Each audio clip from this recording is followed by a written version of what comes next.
भारत के 15वें उपराष्ट्रपति बने हैं सीपी राधाकृष्णन। उपराष्ट्रपति शपथ ग्रहण समारोह में शामिल हुए जगदीप धनखड़ और इस्तीफे के बाद पहली बार सार्वजनिक कार्यक्रम में शामिल हुए हैं जगदीप धनखड़। और पूर्व उपराष्ट्रपति हामिद अंसारी वेंकैया नायडू के बगल में बैठे धनखड़ नजर आए हैं। बताते चले कि समारोह में जगदीप धनखड़ की पत्नी भी रही हैं मौजूद। और इस खबर पर अधिक जानकारी के साथ एसोसिएट एडिटर प्रदीप कुमार हमारे साथ जुड़ गए हैं। प्रदीप जी, भारत के 15वें उपराष्ट्रपति बने हैं सीपी राधाकृष्णन, लेकिन इस वक्त एक अहम तस्वीर भी देखने को मिली राष्ट्रपति भवन में कि पूर्व उपराष्ट्रपति भी यहां पर मौजूद नजर आए। देखिए बिल्कुल, और जगदीप धनखड़ की मौजूदगी एक लंबे अंतराल के बाद, क्योंकि 21 जुलाई को इस्तीफा दिया था उन्होंने उपराष्ट्रपति पद से अचानक, जब कि मानसून सत्र का पहला ही दिन था और देर शाम होते होते अचानक जब उनका इस्तीफा सामने आया, उसके बाद एक नई राजनीतिक बहस छिड़ गई थी। इसको लेकर ये कहा जा रहा था कि आखिर इसकी पीछे वजह क्या है।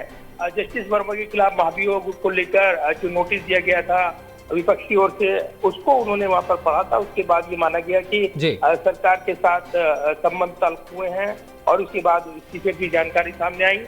लेकिन जगदीप धनखड़ बोलेंगे, अपने इस्तीफे पर स्थिति साफ करेंगे, ये विपक्ष को उम्मीदें थी और वो ये कयास लगा रहे थे कि धनखड़ चुप बैठने वाले नहीं है। लेकिन धनखड़ न सिर्फ चुप रहे इस पूरे प्रकरण पर, बल्कि वो सार्वजनिक कार्यक्रमों में से भी दिखाई नहीं दिए, नजर नहीं आए। लेकिन अगर देखें तो इस्तीफे के करीब 53 दिन बाद आज पहली बार राष्ट्रपति भवन में जब नए उपराष्ट्रपति सीपी राधाकृष्णन का शपथ ग्रहण समारोह था, तब वो पहली पंक्ति में नजर आई हैं। उनकी पत्नी सविता भी नजर आई हैं और साथ ही वो उपराष्ट्रपति रहे पूर्व में वेंकैया नायडू के ठीक बगल में बैठे थे। हामिद अंसारी मौजूद थे जो पूर्व उपराष्ट्रपति रही हैं और अन्य जो नेता वहां मौजूद दिखे हैं। साथ ही चंद्रबाबू नायडू भी उस पंक्ति में नजर आई हैं।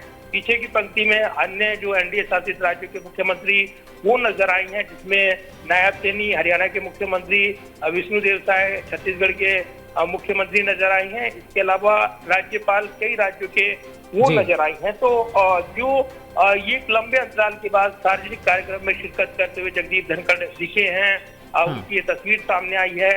इसी के साथ जब 9 सितंबर को निर्वाचित घोषित हुए थे उपराष्ट्रपति के तौर पर सीपी राधाकृष्णन, वो यहाँ पर उनको लेकर उन्होंने बधाई संदेश दिया था जगदीप धनखड़ ने और कहा था कि नए उपराष्ट्रपति की उपलब्धि देश के प्रतिनिधियों का विश्वास दर्शाती है।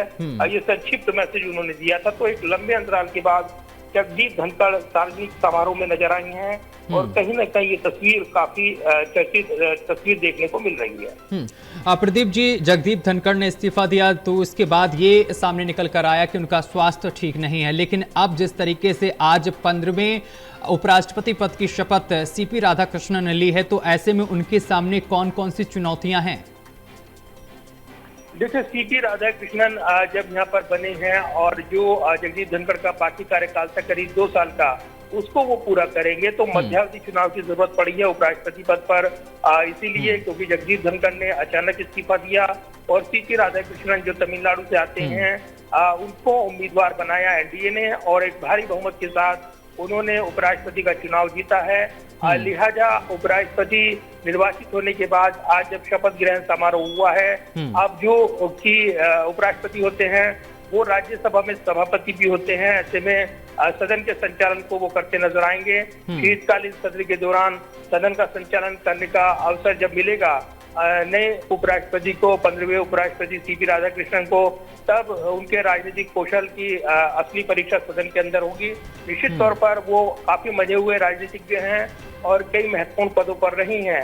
तो ऐसे में उनके कामकाज को लेकर निश्चित तौर पर ये कहा जा रहा है कि काफी सोच विचार करने के बाद एनडीए ने और प्रधानमंत्री नरेंद्र मोदी ने ये विचार किया और उसके बाद ही सीपी राधाकृष्णन को यहाँ पर सामने लाया गया।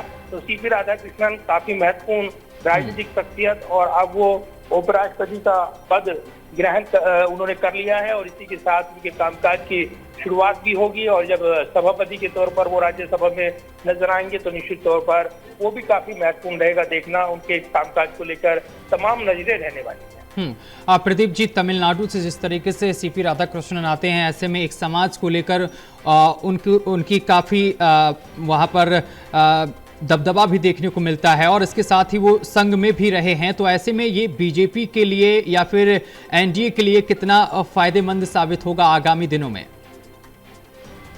देखिए, बिल्कुल। और जिस तरीके से राधा कृष्णन को उम्मीदवार बनाया गया, वो जीते हैं और तमिलनाडु की पॉलिटिक्स को साथ देने की ये एक बड़ी कोशिश यहाँ पर नजर आई है। साउथ की पॉलिटिक्स की बात करें तो ये मुकाबला बतौर साउथ बनाम साउथ का बनकर उभरा, लेकिन सीपी राधा कृष्णन ने बाजी मारी है। बहुमत एनडीए के पाले में था और बहुमत से ज्यादा आंकड़े उनके पास आए हैं। तो यहाँ पर जो ये भी चर्चा है कि क्रॉस वोटिंग उनके पक्ष में हुई है और इसीलिए वो इतने भारी बहुमत से जीते हैं। 152 वोटों के अंतराल से उन्होंने हराया है यहाँ पर विपक्षी उम्मीदवार बी सुदर्शन रेड्डी को। तो निश्चित तौर पर साउथ की राजनीति की बात करें तो एक बड़ी चर्चा है इस बात को लेकर कि सीपी राधाकृष्णन के जरिए बीजेपी ने, एनडीए ने एक बड़ा मैसेज राजनीति तौर पर दिया है। और क्योंकि एक हाल के दिनों में तमिलनाडु में राजनीतिक तौर पर अपने पांव जमाने की कोशिश कर रही बीजेपी लगातार यहाँ पर मैसेज देती नजर आई है। उसमें ये मौजूदगी कहीं ना कहीं नया रंग भरेगी, ये कहा जा रहा है। और इसीलिए सीपी राधाकृष्णन का उपराष्ट्रपति बनना और इसी के साथ उनके गृह राज्य तमिलनाडु की चर्चा होना वो सुर्खियों में है और चर्चाओं में है। कई महत्वपूर्ण पदों पर वो रही हैं। तमिलनाडु में बीजेपी इकाई का नेतृत्व उन्होंने किया है, कोयम्बटूर से सांसद रही हैं। इसके अलावा भी उन्होंने कई महत्वपूर्ण पदों पर काम किया है। राज्यपाल वो रही हैं झारखंड के, अभी वो राज्यपाल थे महाराष्ट्र के, जहाँ से उन्होंने इस्तीफा दिया और आचार्य देवव्रत अतिरिक्त कार्यभार वहाँ पर संभाल रही हैं। तो जरूर है कि एक लंबी राजनीतिक अनुभव की पारी उनके साथ जुड़ी हुई है और ऐसे में उपराष्ट्रपति के तौर पर वो बेहतर कामकाज करेंगे और एक बेहतर संतुलन बनाएंगे, उम्मीदें की जा रही हैं। बिल्कुल। प्रदीप जी, आप हमारे साथ बने रहिए, आगे भी आपसे खबर पर अपडेट लेंगे।